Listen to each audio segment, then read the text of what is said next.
happy time and a carefree time. A time of auto rides and double dates.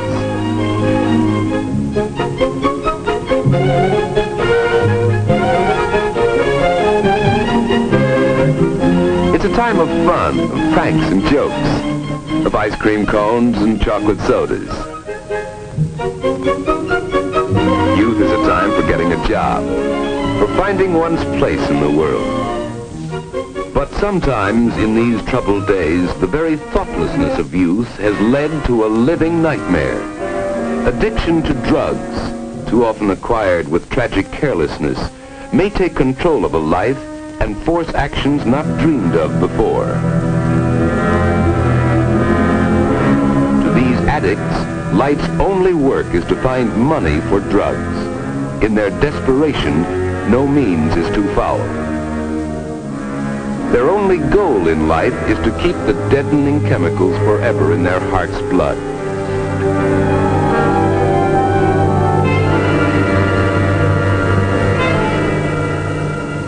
The cause of this living death is a white powder, innocent looking, but deadly.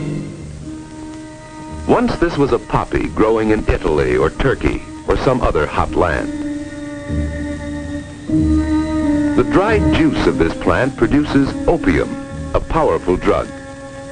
Contained in opium is morphine, used by doctors to relieve severe pain. From morphine comes heroin, outlawed even medically from the United States. These and other derivatives form the group of drugs called opiates. Opiates are classed as depressants. An overdose causes unconsciousness, then death. A smaller dose, taken into the bloodstream, inhibits all the functions of the body by its action on the brain and the central nervous system. But the body gradually builds up a tolerance to the drug.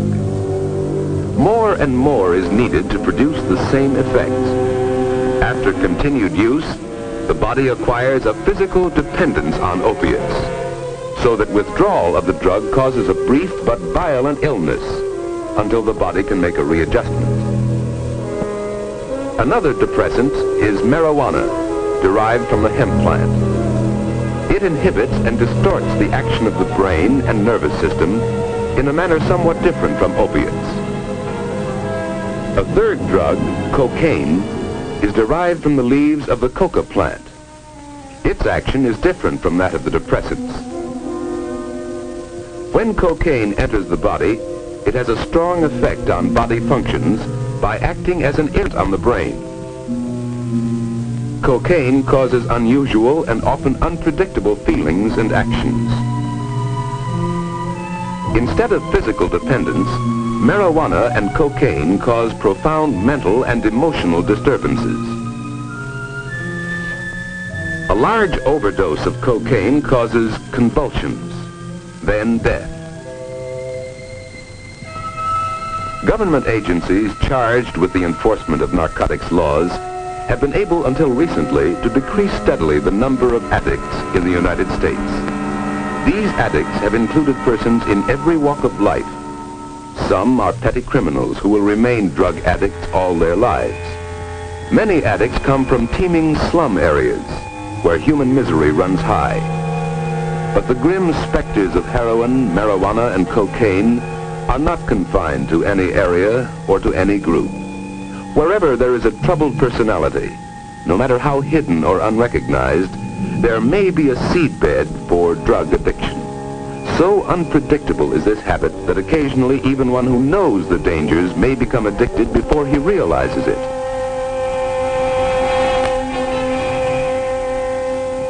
Sometimes the addict may come from a wealthy family, where drugs respect neither riches nor poverty. Such a victim doesn't have to steal to support his expensive habit, but the degrading effects are the same. In recent years, there has been a shocking increase in drug addiction among young people, often in their teens, who take up the habit without the slightest understanding of the living nightmare they are so unthinkingly walking into. To get the illegal drugs, they are forced to deal with criminals who prey on those least able to defend themselves. And to find money for their expensive habit, they often turn to crime themselves.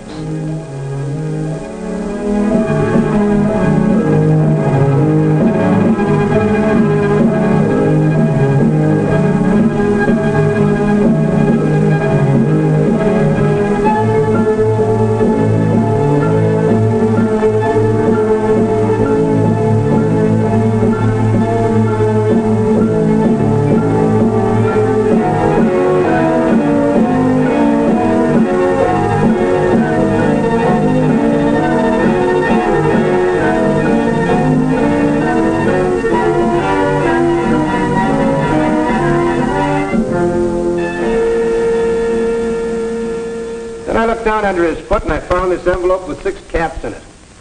Here's a chemical lab report on it. It's heroin. What do you have to say, Demelon? Let's see your arms.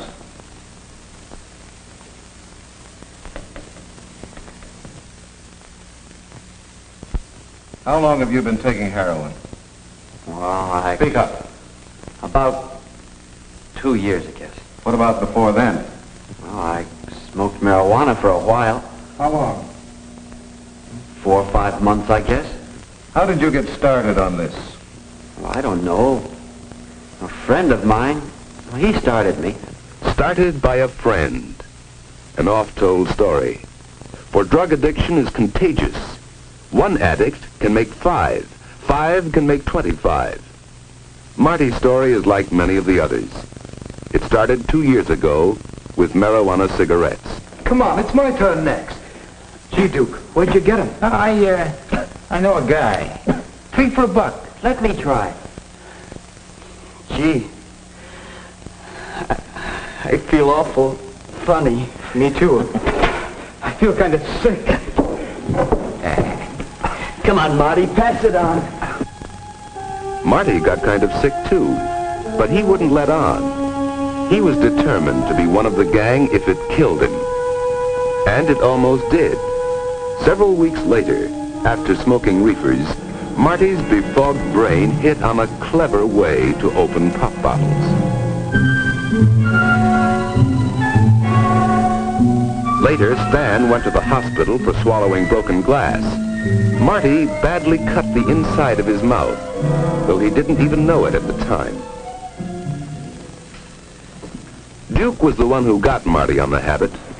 It was just a business matter to Duke, though Marty didn't find it out till later. Hey, Marty. Here. Okay, here. What's that? H. H? What's H? That's a lot. It's heroin. Will it make me sick like the reefers did? Go on and try it. I dare you. How much does it cost? This one ain't gonna cost you nothing. It's free. Go on.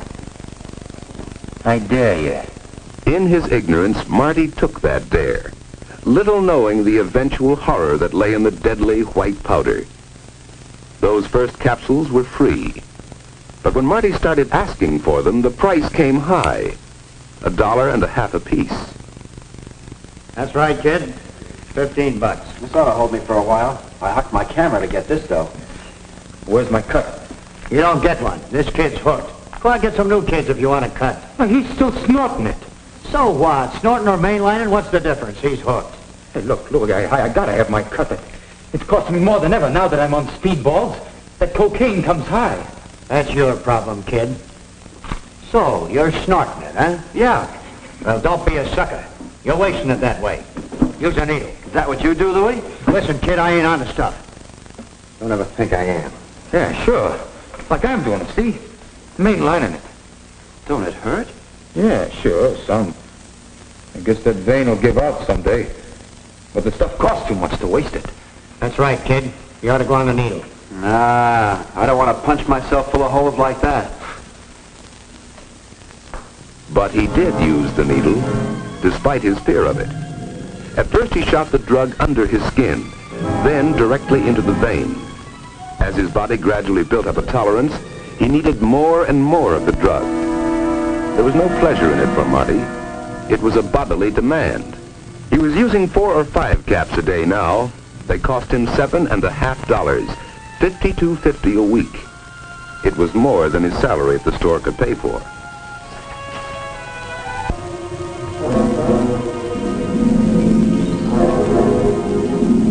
But he was wrong. Barston didn't prosecute, but Marty no longer had a job. Drugs were becoming Marty's whole life. He was abnormally sleepy, losing weight, cross, irritable, fearful that the puncture marks on his arms would be discovered. His former friends now let him strictly alone. But with a false sense of loyalty, they didn't report him to the authorities.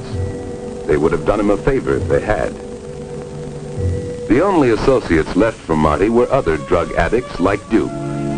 It didn't matter.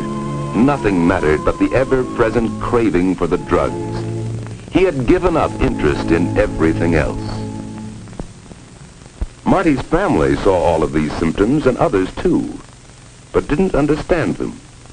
Often in the morning, his pillow would be wet from perspiration. His mother knew something was wrong. Something. Marty, have you seen the pinking shears I bought last week? Can't seem to find them anywhere. How should I know, Mom? Marty, you don't seem right, son.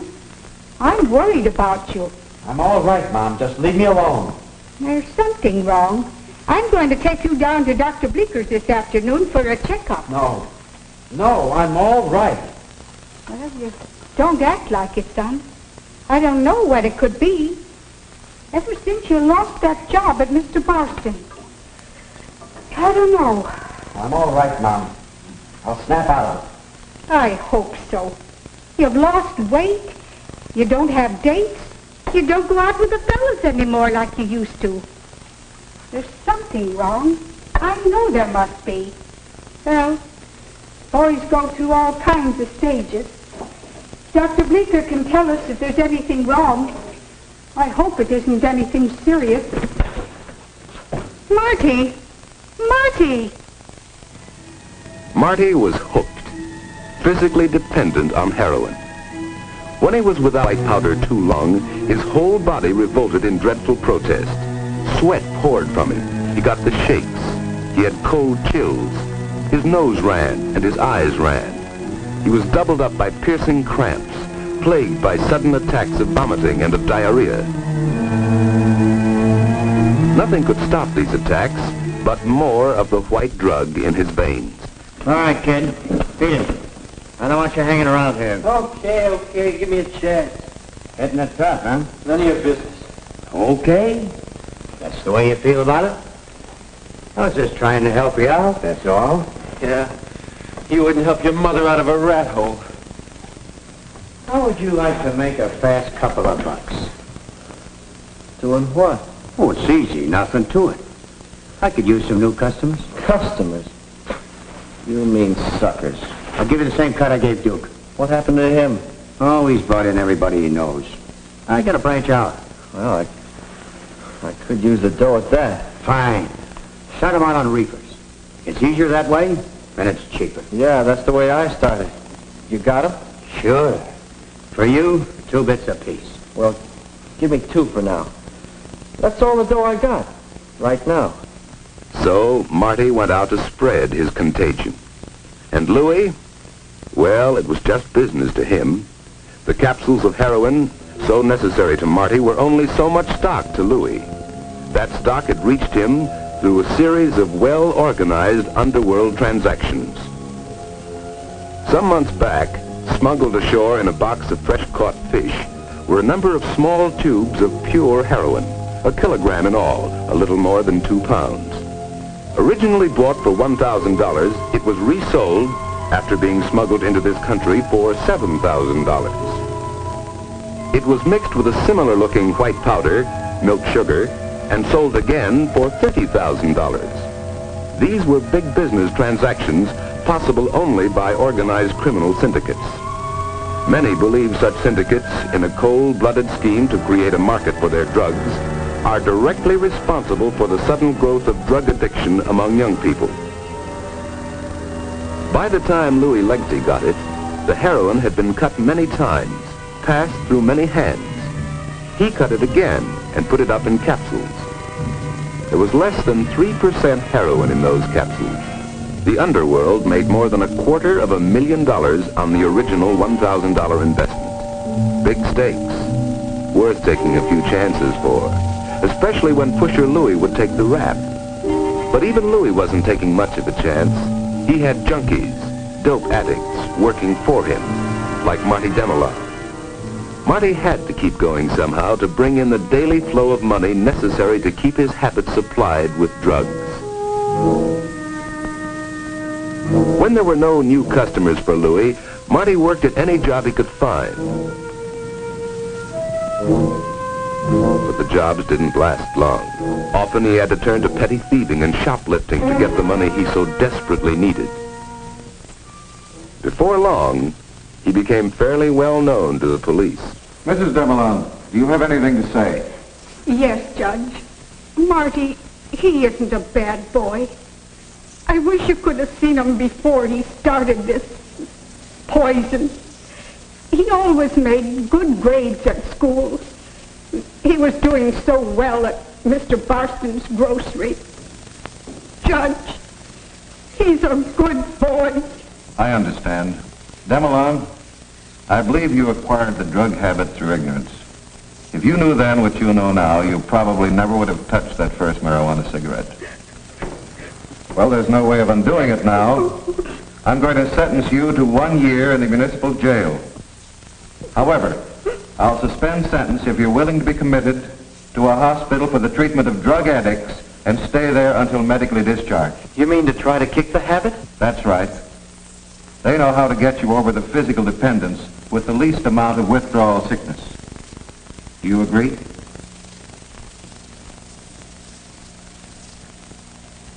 Yes, sir. All right, so ordered. Next case. For those already addicted to drugs, the first step in rehabilitation must be commitment to a hospital where they will be under medical guidance. For the addict willing to be committed or sent by the courts, there are federally operated hospitals. Adequate local hospitals would help to cope with this problem. The treatment itself lasts for months, but withdrawing the drug, the major problem is helping the addict achieve a workable psychological adjustment to life, a life which doesn't include drugs. It's a difficult procedure. No hospital, no doctor can be sure of success in trying to change long-time attitudes. Back in his old haunts, the former addict still finds himself shunned by all but the addicts and peddlers who were his associates before. For effective treatment, there must be a long-term, community-wide program to help the former addict and his family make an adjustment. Beat it, Duke. I want no part of you. Don't be a square. What's it getting you? I don't know yet, Duke. I took plenty to kick the habit. It's my chance, and I'm taking it. Chance? You ain't got no chance. You're just a junkie to everybody around here. I know. But they helped me get a job in here. And they went to see Ma. And the doc says that if Doc says? What does he know? Listen, I'm telling you. Oh, cut it. Against such pressures, local outpatient clinics, social agencies, the church, all are needed if drug addicts are to adjust to a new life. Without intensive effort by all community forces, very few drug addicts can ever expect to return to a normal, useful life in society. It is important in the overall problem of drug addiction to do everything possible to stop the sale of the drugs. One step would be to increase the staff of enforcement agencies, not only federal, but state and municipal agencies too. Criminal syndicates might give up drug traffic entirely if nationwide laws provided for stringent penalties to counteract the tremendous profits, and if these laws were energetically enforced. Certainly such laws would restrict the actions of non-addict peddlers like Louie Legte and make it harder for him to reach his victims. Basic to everything else is a wider knowledge, especially among young people, of the grave danger involved in any kind of experimentation with drugs. They should understand the thoughtless curiosity about what it feels like to smoke marijuana or take a shot of heroin can lead to a lifetime of pain and torment, constantly faced by the horror of being without drugs. Much can be done to stamp out this vicious, if each person who knows of a drug peddler or a drug addict reports him to the authorities immediately as a deadly menace to himself and his friends. For every person must take some of the responsibility for preventing the growth of drug addiction. He must face the possibility that he himself may be a potential drug addict. Only by avoiding these drugs completely can he be sure that he will remain forever safe from a vicious habit which enslaves not only one's body, but the soul as well.